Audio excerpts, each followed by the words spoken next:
Long days and pleasant nights, fellow travelers along the path of the beam. I am known in this level of the tower as Jaime and Fuego, and if it please you, join me again here for a little palaver on Hail to Stephen King. It is a terrifying Tuesday when, one of the 2 days that I do this. It's also on Scarific Saturdays, and today is actually a very special anniversary discussion because just yesterday, on April 23rd here in 2018, we celebrated the 25th anniversary of the release of George A. Romero's adaptation of Stephen King's The Dark Half. Get a load of that if there's not too much bright glare and such. And this is a very mixedly received adaptation, and just to kind of sow the seeds backwards to where the genesis of this story began, most of you probably know that Richard Bachman is the pseudonym that Stephen King wrote heavily under when he basically just wanted to test the waters to see if he could do something a little more grounded, a little more visceral, but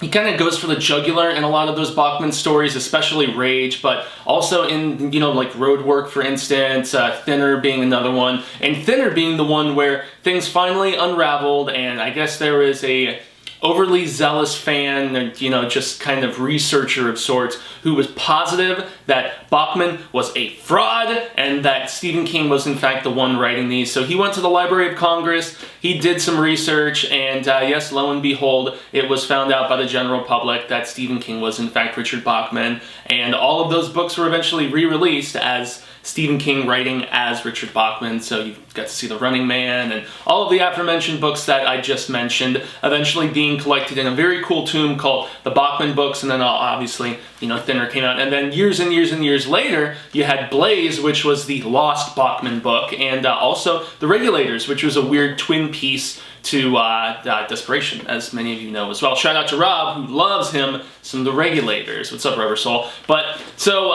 the genesis of this story is so funny because in the fact that this is essentially King taking that experience of his life and giving it the old King spin on it. And in this book, which was released in 1989, which was like one of the last books that King wrote when he was still trying to get over drugs and alcohol and stuff like that. And it's even mentioned in this story very thoroughly that, Thad Beaumont, who is our lead protagonist here, who's a writer, and ironically, this is one of the last stories that King wrote, from the writer perspective. He did so many books with a writer in it, or a teacher in it, or whatever.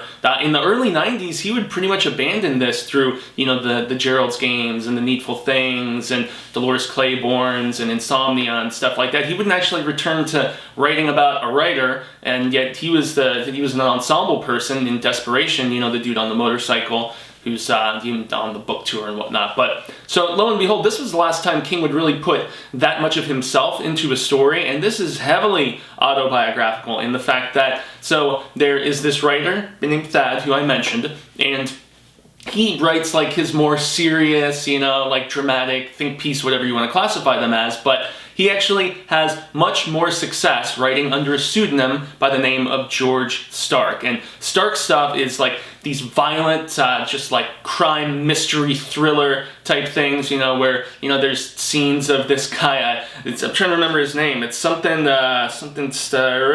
Alexis Machine, yeah. But, so he's like this killer, I guess, the anti-hero, antagonist, whatever, who's in these George Stark books, and, I mean, we're talking about scenes describing cutting through the eyelid and the popping of the eyeball, like really grisly, crazy stuff. And so, yeah, that schlock is how this writer Thaddeus is secretly making his money as he is trying to continue, teaching at a college and trying to break through with his dramatic work and actually see some real celebration behind those pieces of work. Well, lo and behold, and this is pretty much King drawing directly from his own life, we get this overzealous fan who shows up in his college lecture and basically tries to blackmail him. Now, I'm not sure if that's exactly how it went in King's real life, but yeah, he is not having this blackmail in the story, and so lo and behold, he decides to go to People magazine and be like, yo, I'm George Stark, what up? Let's do a piece about it. I'm not gonna let this guy blackmail me. I'm just gonna,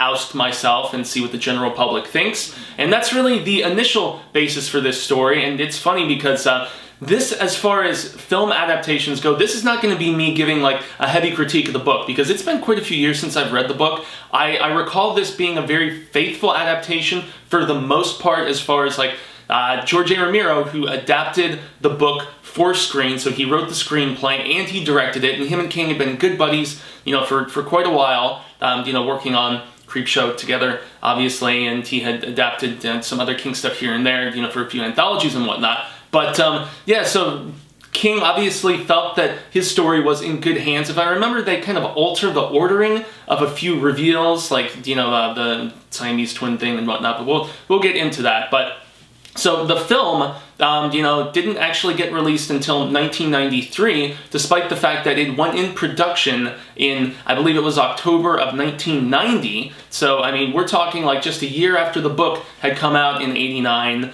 and, you know, they shot it until March of '91, and then Orion Pictures, which was the team that also released George A. Romero's first foray working with a big studio, Monkey Shines, they were also doing this one, and since that company was like financially totally effed, this film sat around for like 2 years upon its completion. Yeah, and didn't even get released until April of 1993, like we were just talking about. So once again, a fairly faithful adaptation, and you know, just to drive the point home again, this is not going to be me doing a comparison of the book, because I felt like most of the stuff was pretty faithfully adapted, albeit there's some trimming here and there that always has to happen. So from here on out, we're just going to be talking about the film specifically, and maybe I'll throw in a 2 cents here or there that I recall about the book. But once again, it's been like 6 years since the last time I read this book. I look forward to doing a 30th anniversary reread of it sometime next year, when that will be coming around the board. But yeah, so I'm going to be talking the film. So let's just get right into it here on the Horror Show. We always like to do just comparisons of, well, not comparisons, so to speak, but, you know, just opinions about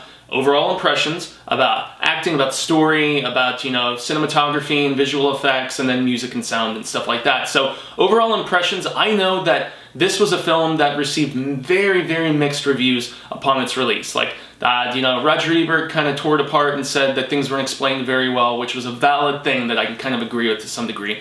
But, you know, there was also people like Rolling Stone and I think either Deadline or Variety. There's a lot of different, you know, publications that praised this film. You know, fans also had mixed reviews. I know there's a lot of diehard book people who felt like there was a little too much of a cheese factor here or there, but I never really thought so. I actually really enjoy this adaptation. There's some toning back of a few things here or there, but a terrific performance, I should say, by it's Timothy Hutton. There's so many Timothys at this point. I was just talking about, you know, one different Timothy for, you know, Sometimes They Come Back review and so on, but his performance makes this film. He plays the dueling roles of both Stark, you know, and Thad, and he really does a terrific counterbalance of, you know, grounded and crazy and whatnot. And so, you know, overall impressions, I think this movie doesn't get as much credit as it should. It's a little long in the tooth, you know, it's a little over 2 hours long. I think maybe some of the slow pacing in the middle could have been trimmed a little bit and we could have had a leaner and meaner film, but that's not what they went with. And so,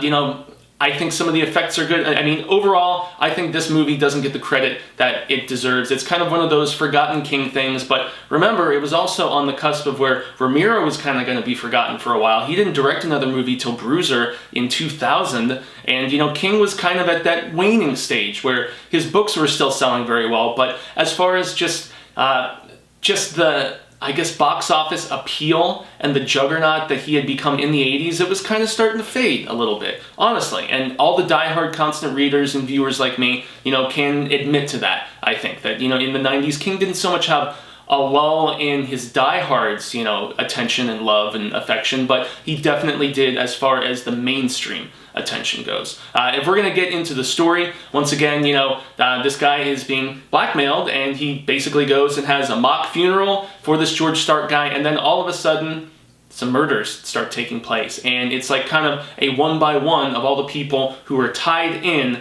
with, you know, with Thaddeus, Mr. Beaumont, and, you know, just the people who helped put this character or this pseudonym to death, you know. And I think King even said at one point Richard Bachman died of something of the pseudonym or whatever. So this was once again very much King just putting his own life onto the pages and eventually being adapted here onto the screen. And so you really, for a good chunk of the film, wonder if this guy is really going crazy or if there is in fact this alter ego that has suddenly manifested itself and is a real person going around doing murders. Yeah, that's really about as much as we can say here without spoiling too much. So if we're going to go into acting, once again, Timothy Hutton was tremendous. It's funny, this is the second time in 1993 that we get a performance on screen of, or portrayal on screen, I should say, of Alan Pangborn. Yeah, that's right. The second sheriff after, the one that was killed by Cujo. And actually, that's where this character was initially introduced, and then he's also portrayed later in the year by Ed Harris in Needful Things. But yeah, this is Michael Rooker. Yeah, Mr. Michael Rooker, Walking Dead, and many other things, obviously, Slither, Guardians of the Galaxy. The dude has a hell of a resume. I mean, Henry, Portrait of a Serial Killer. Ugh, that's one that will stick with me forever. But he's good enough. I mean, he doesn't absolutely wow. I mean, to be fair, Hutton steals this movie, once again, with his dueling performances, especially as Stark, because, Hutton was always a squeaky clean kid since winning, the Oscar for Ordinary People when he was like 20 years old. I think he was the youngest Best Supporting Actor winner up to that point. I'm not sure if that has continued on all these years later, but everyone else, I'd say, is just okay. The wife is okay. The agent and the agent's ex-wife and, so many others. But Hutton in his dueling role is terrific. And, the other person I have to mention, even though she does not get as much screen time as I would like, is his collegiate colleague. This older lady who's kind of like, he calls her an old witch kind of thing, and she's got cats around the office and wears all these weird beads and stuff like that, and has a knowledge of the occult to a degree and helps him through some stuff in the back half of the story. She does a great job as well. I just kind of wish she had more screen time. She's got some killer lines though. And that is a thing that I have to give, George credit here for, some of the screenplay stuff. I really felt like he crafted a good screenplay, although he toned back the violence on some of the kills. We really don't have any excessive, genuine gore to talk about until I get to the practical, later on in this, but yeah, he did give that. I mean, one line in particular is where it's near the end, and there's this phrase that keeps popping up about the sparrows are flying again, I think it is. Yeah, the sparrows are flying again. And there is some really cool stuff with sparrows being just carriers of lost souls between our world and, the nether realms or whatever you want to, the land of the dead. And so that's cool. But there's one scene near the end where this colleague of his is like, I don't know anything about this stuff, honestly. Nobody does, except for the Almighty, and he seems to be on sabbatical.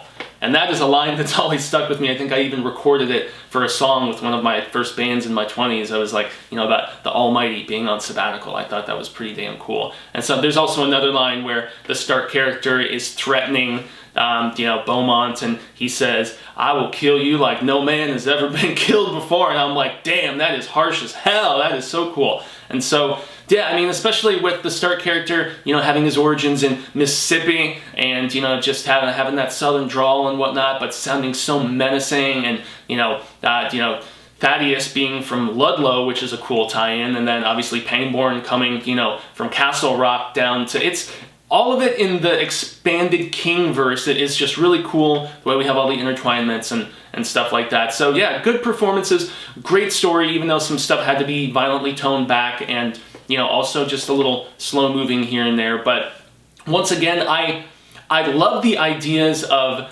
there being a dark half, like an evil inside us, and whether we embrace it or not, and these just themes of duality. And I mean, the film is very heavy-handed in it, as is the story. And there's actually a really cool nod at the very beginning of the film where you see Thaddeus as a kid when he starts having these headaches, and you wonder if he has a brain tumor or what it may be. And he's just starting as a young child to be a writer, and he's writing away a song called "Here There Be," or a story I should say called "Here There Be Tigers," and that's a nod to one of the very first stories King ever got published. I think it showed up in I think it was Skeleton Crew, if I'm not mistaken. But in any event, there's cool Easter eggs throughout this to the expanded Kingverse, and that's where, you know, another spot where you have to give credit. And yeah, George Stark, not a very nice guy, as it says on his tombstone. And another thing to mention about the character of Sheriff Alan, you know, Pangborn and stuff, is that he is going to be showing back up, played by Scott Glenn, I believe, yeah, in the Castle Rock TV series that's coming later this year. So we're going to see yet again another portrayal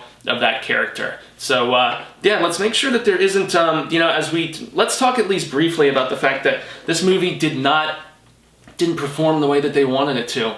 You know, it was the second straight flop for Orion Pictures that George A. Romero had. Maybe that's why he didn't direct anything for almost 10 years, because of the fact that 2 times in a row working for a big studio, he didn't prove to be financially viable. Now, who knows if the fact that this sat on the shelf for 2 years had something to do with it? Who knows if maybe they put it in the spring dumping ground? You know, this was before, like, the real advent of the big summer blockbusters, but even then, like, summer didn't start till, like, late May, you know, June, July, stuff like that. So they dumped this in April, and on a $15 million budget, it only made a little over 10, and so yeah, it was considered a flop. It was a box office disappointment. It lost the studio money, and so, you know, especially for a studio that's already in financial trouble, that kind of sucks. You know, just before we get into, yeah, you know, I guess I really have to jump into some of the practical effects and the cinematography and just the shooting of this film. So, being George Romero, it was done just outside of the Pittsburgh area at a small college there, and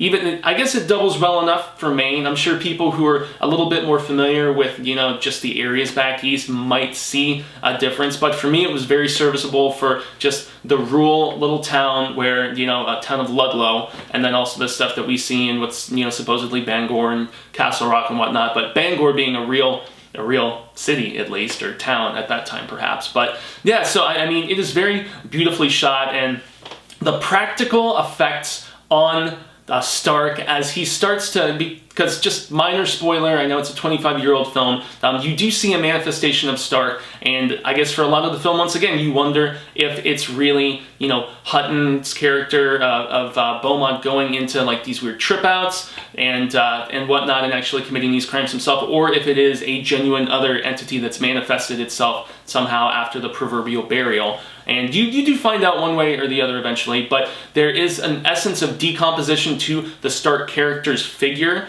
you know, in the times that we see him, and that's some of the best practical that we have, whereas some of the kills are kind of lame and committed off screen, or just like a quick slice of a knife and then hand to the throat and a little blood dripping down. Those are the disappointments, but the look of Stark, especially in the third act, it's really good. And there's a scene with a bunch of birds with all those sparrows that we're talking about. And even for early 90s computer-generated effects, these big flocks of sparrows look pretty dope, I have to say. There's also another scene with just an eyeball in a brain during a surgery sequence that it made me jump the first time I saw it when I watched this movie as a kid. And maybe that's why I'm a little bit more forgiving of this one than some people who read the book first, because this is one where I saw the film first, and then years later I read the book. And I've read the book twice now. I read it in my late 20s, and then I read it a few years ago. And so, yeah, you know, maybe that's why I'm a little bit more forgiving. And I tell all the time to, you know, just people who are starting their King journey, or if you're about to start a King book and you know there's already an adaptation out there somewhere, I always recommend watching the film or, you know, the miniseries or whatever first, because, and that's just not with King, that's with pretty much anything, anything of the written ilk, because I feel like it sets up these predisposed expectations, and honestly, a film usually becomes, unless it's expanding upon a short story or something like that, it does become in many ways the cliff notes of the novel. Seriously, I'm in a reread of Christine right now for that book's 40th anniversary, or excuse me, 35th anniversary right now, and yeah, it's just, it's disappointing when you think about the Christine film in contrast with how rich the book is, but that's since King's stuff is so big and just enrichedly, you know, just, you know, especially the way he, you know, just kind of frames his characters and makes them so multifaceted and so deep and so interesting. That's why I'm glad that I watched this film before I read the book. The book obviously expands on a few things, you know, and the ending is not quite, the ending to this film is too abrupt. That's one criticism I will definitely have, and some of the aftermath in the book, and some relational distrust and stuff like that. I'm assuming that that's one of the few things I do remember from the book that wasn't in the movie. And perhaps that was King in his own life, with Tabi just realizing, man, there is something dark inside of my husband. I've known all along, but, you know, just going into this evil place that, you know, that Beaumont did as when he was writing as Stark, you know, with the drinking and the smoking, and she's like, you become a different person and you're mean and you say horrible things and stuff like that. I have darkness inside of me, most definitely, and it's something that I can really relate a lot to, and so that's at least one thing that I can do with comparison. But the practical and the way that this film is shot, you know, Romero did a great job, I must say. It's a great looking film. It's just, once again, some pacing issues and a couple scripting issues here or there, but I think he made a great looking movie, and, you know, Hutton's performance is great. For music, there's not really that much to talk about. I believe it was Kristopher Young.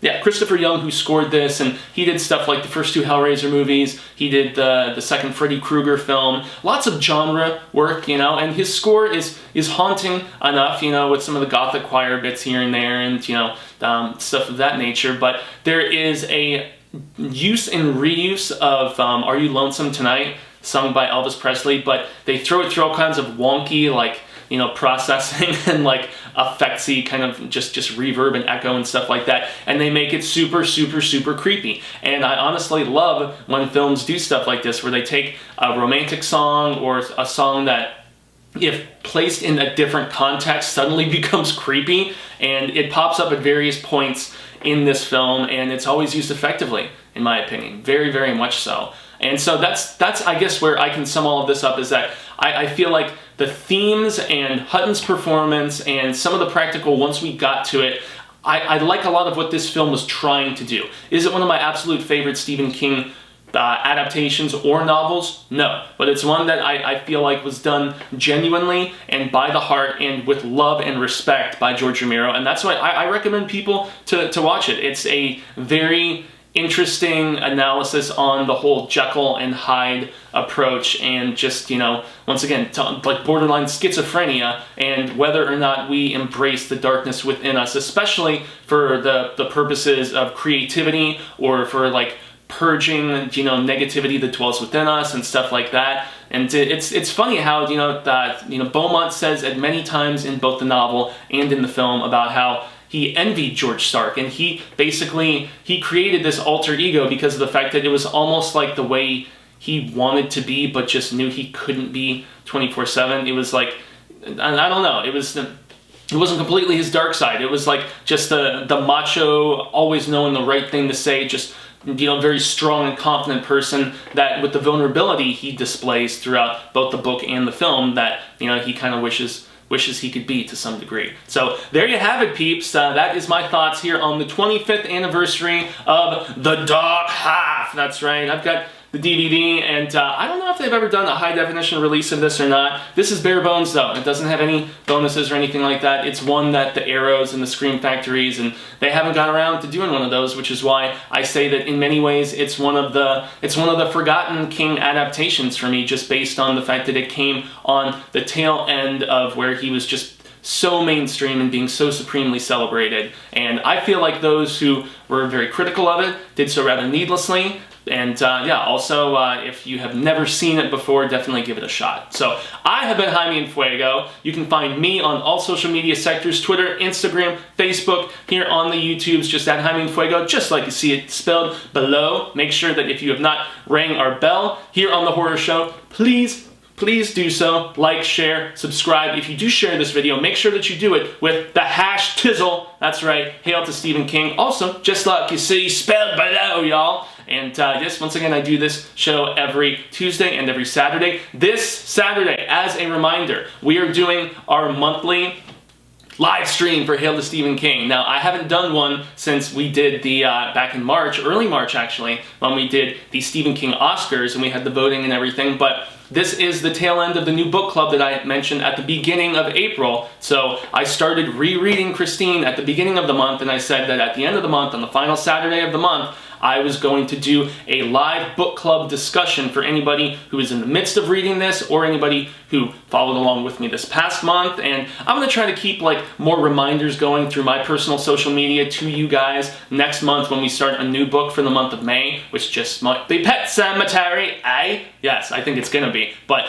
this Saturday, we are going this Saturday evening. I will let you guys know if it's going to be like 7 p.m. Pacific or, 8 p.m. or whatever. We're still kind of determining the exact time. But that night's Hail to Stephen King episode this Saturday, the 28th, is going to be a live discussion about Christine for its 35th anniversary. And thanks once again for tuning into the 25th anniversary discussion here about The Dark Half, written for the screen and directed by George A. Romero. So until this Saturday, when the Wheel of Ka comes around once more and we describe Christine and a little bit about the John Carpenter film that came out that same year, hasta luego, sin amigos, constant readers and constant viewers. And until that time comes down, remember, stay scared. And while I want you to watch The Dark Half, I definitely implore you to read Stephen King's The Dark Half. It's pretty damn good.